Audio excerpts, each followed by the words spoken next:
And now to talk about our module of the week, let's turn it over to Martin Anderson Klutz, a senior solutions engineer at Acquia and a maintainer of a number of Drupal modules and recipes of his own. Martin, what do you have for us this week? Thanks, John.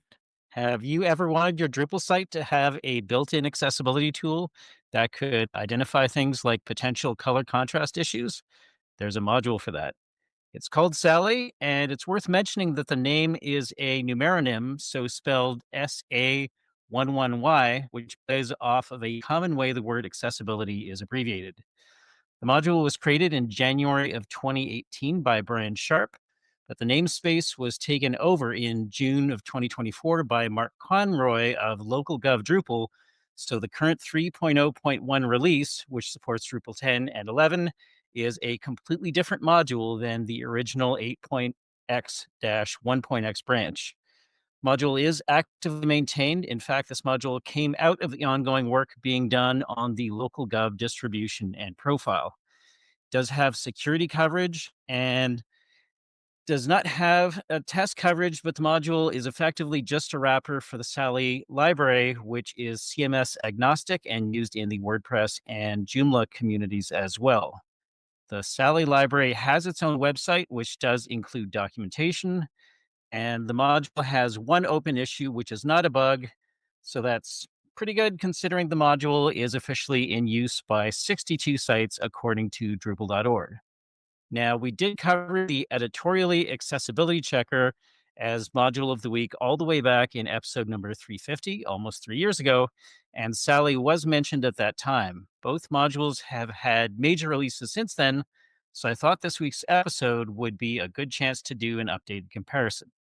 Sally does include some checks that editorially does not, such as color contrast checking and a readability score. The editorially module, on the other hand, includes site-wide reporting that would be helpful for site admins, as well as a wealth of configuration options, including one or more DOM elements to use as the container to check within, a list of elements to exclude, and so on. Recent versions of editorially also include an option for live feedback as you edit, which should work with CKEditor 5, Paragraphs 5, or newer, and Gutenberg.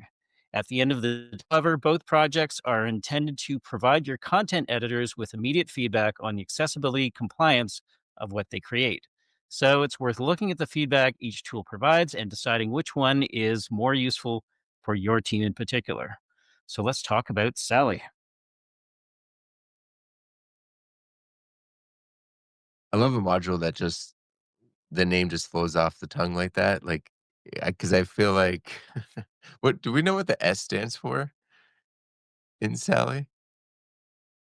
I mean, I'm not sure some that the S is an abbreviation, but I mean, probably simple, simple accessibility. That right? Like I'm just totally guessing here, but Martin, let's go back to the beginning of when you started talking about Sally. What is Sally? Sally is a module, Drupal No, no, no, module, no, no, no, no. I don't mean like what does it do? I mean like the word Sally. What part of speech is it? Like what numeronym. a numeronym. Wow. Right. Okay. So it's I mean, you'll see the same thing with Kubernetes where people write as K8s or internationalization as I18N. It's really just sort of a geeky way of abbreviating very long words so that they're easier to type in conversation. I mean, I think that's the first time I've heard that word used. So that's pretty cool. I mean, I think this module, like I don't know, any module that makes accessibility easier to me feels great. Has anybody on the call used Sally before? not I yet, think I but tested it out in its early iteration before this new maintainer took over. So I think it's worth taking another shot. And S does stand for straightforward or simple, conveying the idea of straightforward accessibility. good to know. Good call, John. Interesting. Hey, sometimes I know things. Um, Think it's interesting that it's got so much overlap with editorially. It's cool that they're working in concert to try to, pull over features from each other. I wonder if someday that there might be a chance that they could be merged in some way. So they are Smart. Well, using a so different underlying library. So apparently the editorially library that the module is based on is actually a fork of the Sally library, and where the editorially library is largely maintained by the team at Princeton. I believe it's a college in Toronto, Canada, that is actually doing the ongoing work on Sally. And so apparently the two teams do collaborate and sort of communicate somewhat, but each of them has sort of different priorities in terms of where they think their individual products need to evolve. I do also think maybe down the road, it's possible we might see in the Drupal ecosystem something that could be library agnostic, so that maybe for certain content types you would want to use one tool, or maybe for certain editors or by role you could sort of use a combination of the two for different kinds of tasks as well. I think that would be pretty cool if somebody wanted to create that. To add to that, there is a small snippet on the editorially page that says that it's developed in parallel with Sally and that they test a lot of similar things, but editorially is more focused on minimizing the GUI. Um, and Sally has some expanded capability around color checking and that kind of thing. So sounds like that sounds like they collaborate and they kind of solve similar spaces. But if you want something more comprehensive, Sally might be the way to go. Feels to me like, Martin, there could be like a Talking Drupal module of the week exclusive where you like compare both of them and then like point out interesting features of each. But nobody here needs more work. It is. we're just looking at doing a custom check, because I've actually written a custom check for editorially before that looks for phone numbers and makes sure that they're properly formatted as a link, Huh. and asks editors, Oh. hey, make sure this isn't a fax number, because you don't want to click to call on a fax number, as an example. It's a really cool one. I would contribute it back, but it's very specific to, like, I went so custom on it that I check for Oregon area codes even. So it's very, very specific. In the particular example, it's for a local government.